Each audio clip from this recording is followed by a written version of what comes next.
So a lot of you aren't married, and you'd like to be. And so we're announcing. No,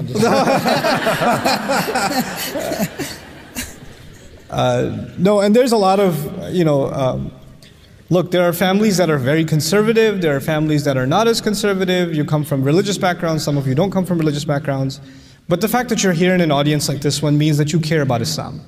And you even if you want to get married, you'd like to do the right thing, right? And maybe you're interested in somebody, maybe you're already talking to them, maybe they're here with you, I don't know, but you're not married yet. So I wanted to actually, first of all, accept a reality. The reality of it is we're not living in righteous times, right? The Muslims, unfortunately, are dating. They are going out to dinner. They are chatting it up late at night, whatever it is they're doing. And it's happening. It's become a reality. And we have to deal with that reality. Our religion does not accept something that's wrong. And so I can't endorse something that's wrong. No, we don't have the right to, because this deen is bigger than us, right? We are in submission to Allah's principles. But at the same time, there are practical, this deen is also practical. Like it doesn't give people idealistic solutions, it gives them realistic solutions. This deen, at every step I study this deen, and any principle in this deen, I come away with this deen is so practical. It takes into consideration the realistic temptations of people, their tendencies, their temperaments, their situations, their difficulties. Allah did not send Islam to angels. He sent it to you and me. He knows who He created, and He knows who needs guidance, right? So if there are audience members that are in this circumstance, some of you are parents, your sons and daughters are dating and you don't know what to do about it, and how to go about, and you're in this strange bind and it's embarrassing to talk about, because who do you tell, that sort of thing. Or your daughter's insisting that she wants to marry this guy, or your son's insisting he wants to marry this girl, or something like that, and she's not even Muslim. That happens too.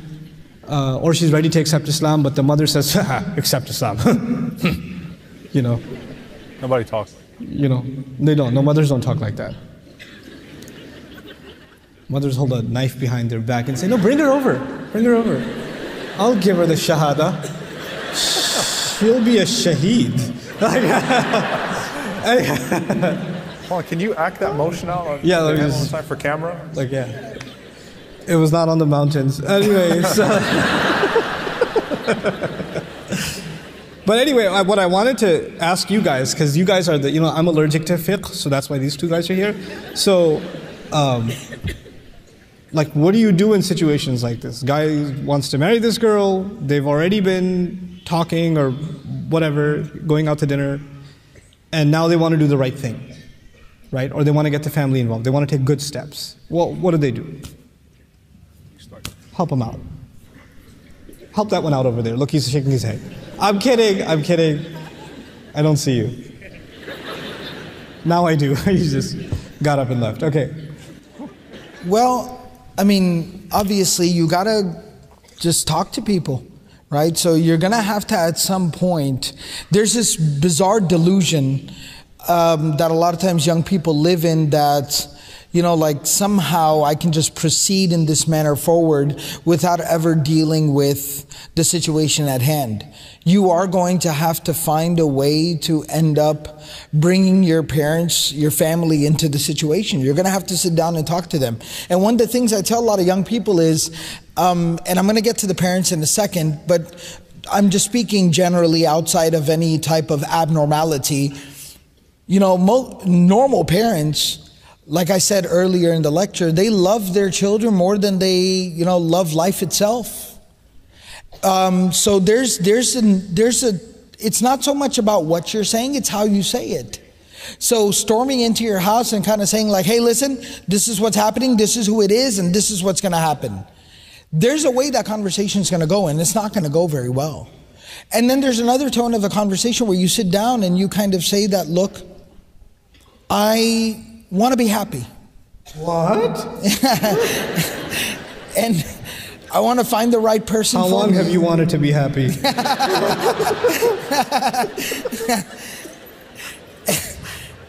And I want to find the right person, And the last thing I'd want to do is hurt you or offend you in any way, but I really feel like this is the right person for me. I want you to help me out here, right? There's a chance that that conversation might go a little bit better. But that brings me to the other side of what he just demonstrated, that there's another reality. That your mom might be like Nouman. Yeah, exactly. That parents are not perfect.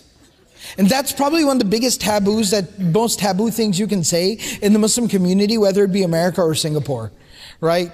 Parents are not perfect. Nobody wants to hear that. Yeah, exactly.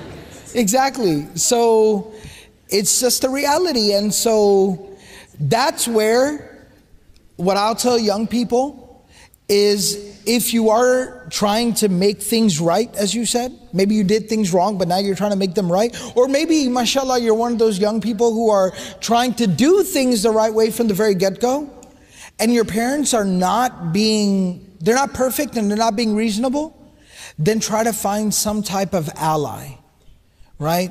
But be careful not to kind of go with your own, but try to find some type of ally. And I have plenty of personal situations, meaning very close family and friends, community members, students, and things like that, whose parents were not being reasonable. I can say with 100% confidence, these young people, they were trying to do things the right way from the very get-go. They were being right, they were becoming correct, and the parents were not being reasonable.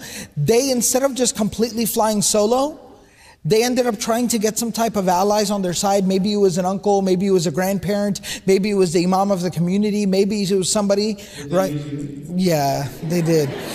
You're trying to get around the subject like they didn't use you. They used you. I have the most amazing stories.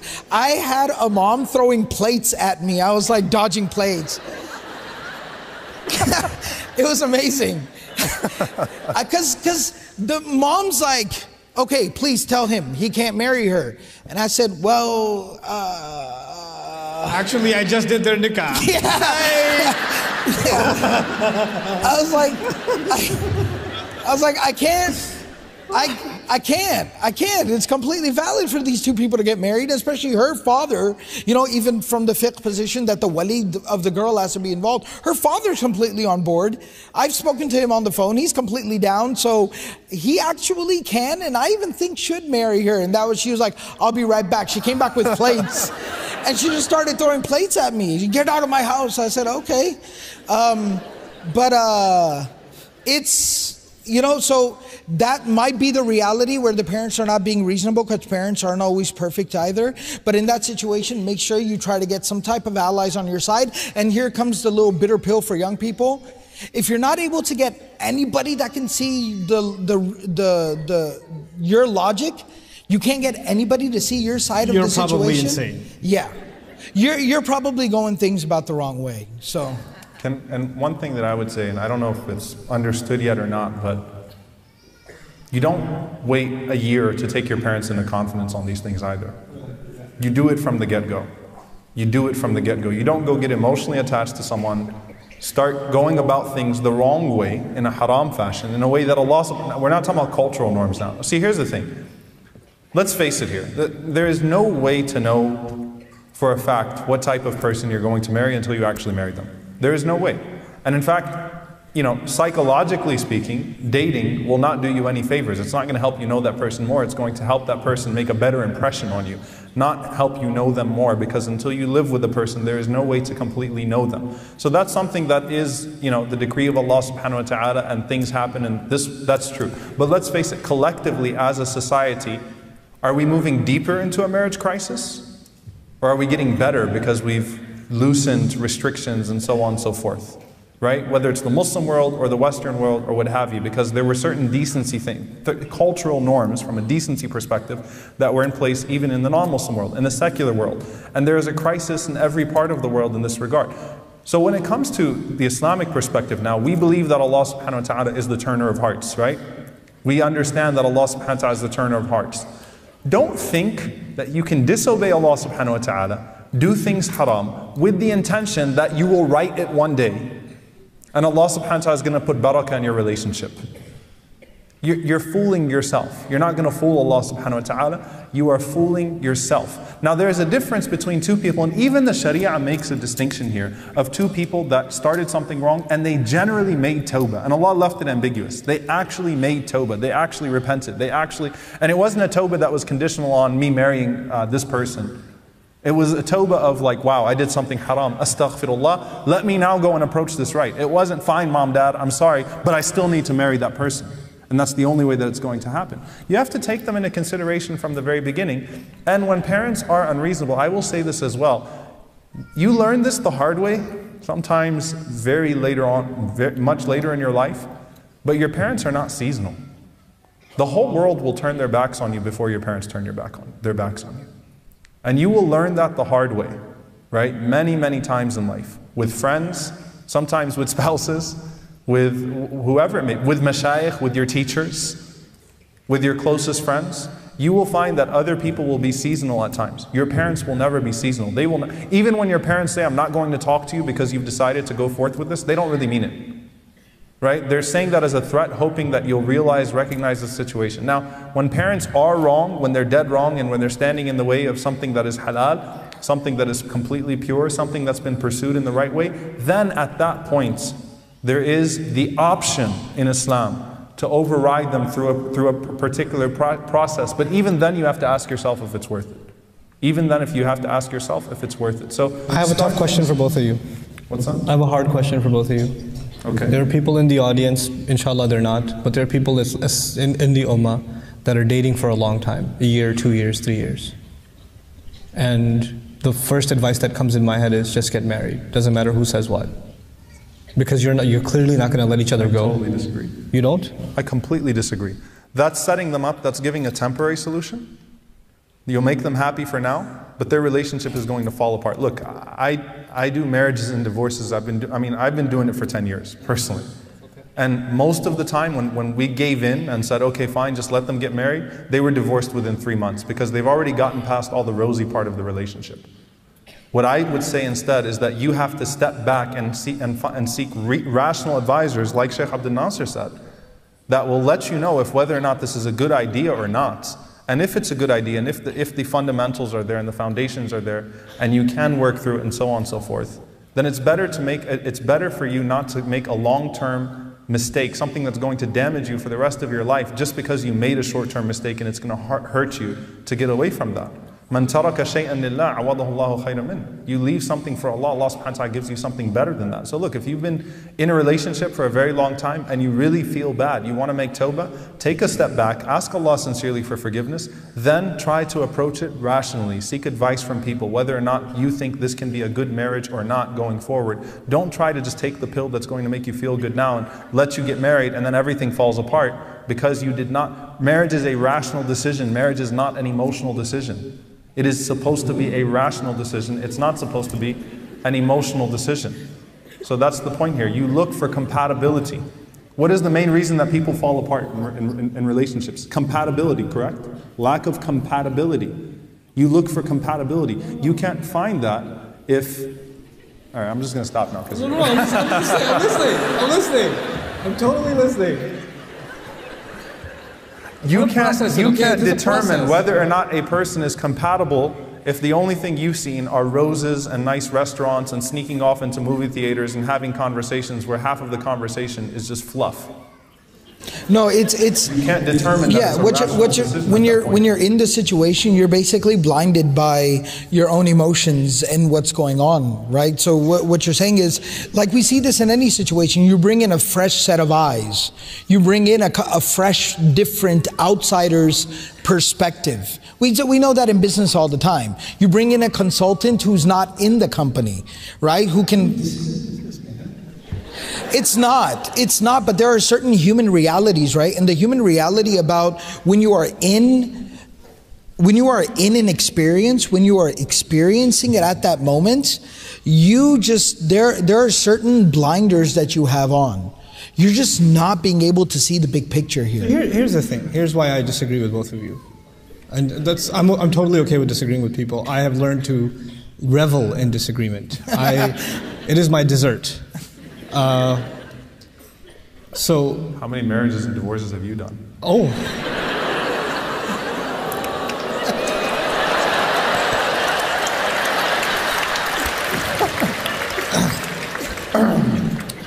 Go ahead, anyway, Imam Nouman. I knew you when I used to eat the adult meal and you used to get the Chuck E. Cheese meal. Okay, so... Happy Meal? Yeah, I used to get him the Happy Meal toy at McDonald's. And they used to look at him, this guy is a child? You're 6'6" even then. Anyway. So, what was I saying? Yes. So here's what I'm saying. If there are people that are in a religiously not sanctioned relationship, they're dating. And I specifically mentioned they're involved in this kind of a relationship for years.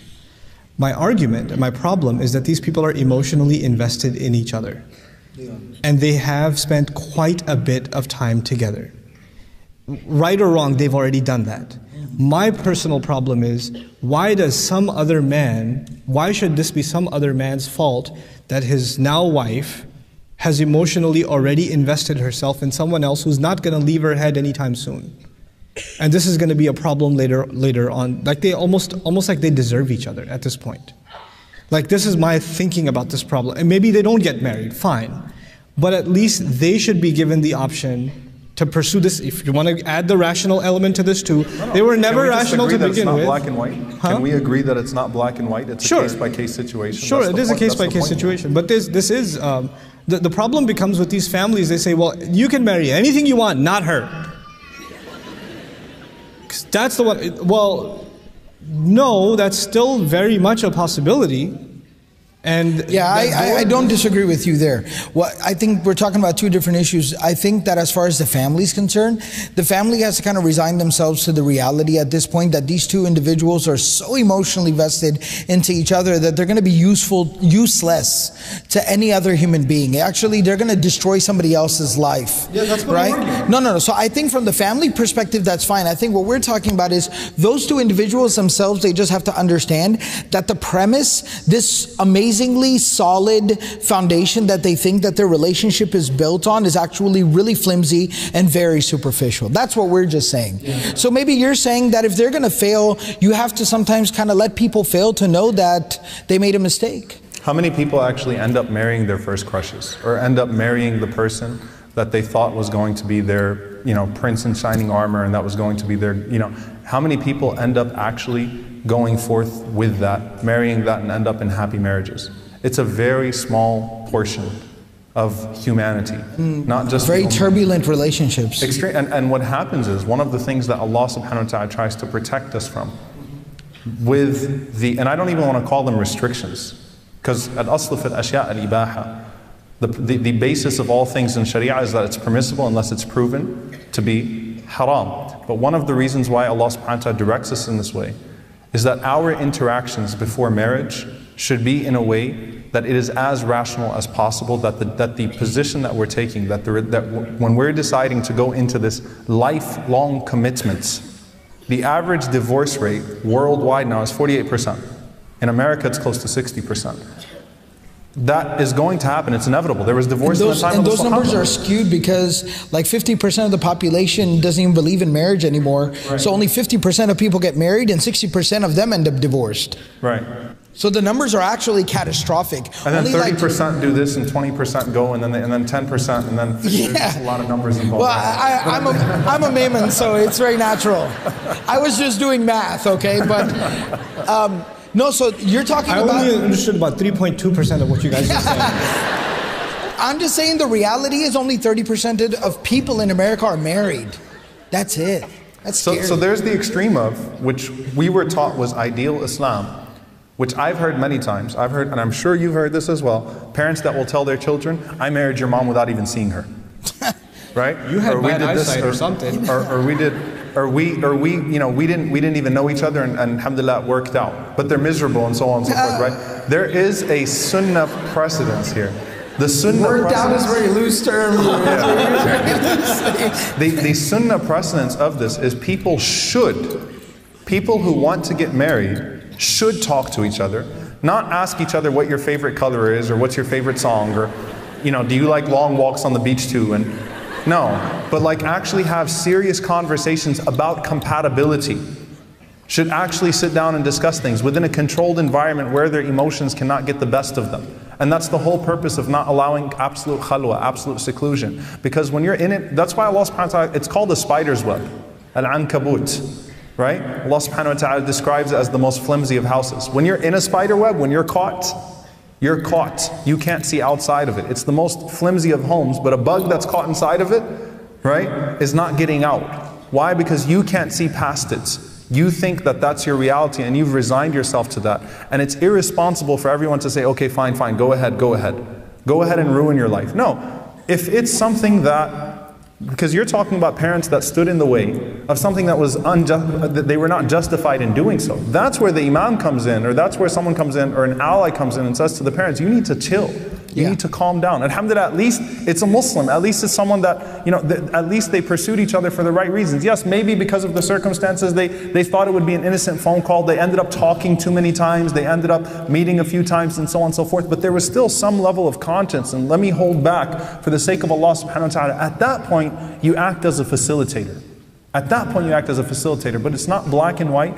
And at the end of the day, we need to understand that when we go through relationship after relationship after relationship, we're killing our own ability to have meaningful relationships. Allah does not want that for us. It's not healthy for us to go through relationship after relationship after relationship and be broken down over and over and over again, to where when we go into our 7th, 8th relationship and say, this is the one, we already are questioning, and we already have this sense of paranoia that there's no way that it's going to work out, and we've already lost our own capacity to love. So try to pursue things as right as you can, and then when people stand in the way in a wrong fashion, that's when you resort to those other protocols. Now, if you are, what the reality, if you've been in a relationship for a very long time, the first thing you need to do is what? The first thing you need to do is disengage, tawbah. You need to ask Allah for forgiveness. The first party you should be concerned with in anything that happens in your life as a Muslim, as a believer, is what does Allah think about this? What have I done to offend Allah subhanahu wa ta'ala? The first thing you need to do is seek forgiveness. Seek forgiveness sincerely from Allah subhanahu wa ta'ala, no matter what the outcome of the situation is. Astaghfirullah, I've messed up. Oh Allah, guide me to what's best for me. I've messed up. Because then you bring back the barakah of Allah subhanahu wa ta'ala, the irshad, that guidance from Allah subhanahu wa ta'ala in your direction in life. But when you take that out of the equation, then it's always going to be, it's always going to be risky no matter what. But you make it so much more risky, and you're still not going to pursue a path of barakah. I'm going to conclude this session with a dua that Allah allows all of the young people here and all the unmarried here the blessing of a good, permissible and sustained and healthy and nurturing and happy marriage.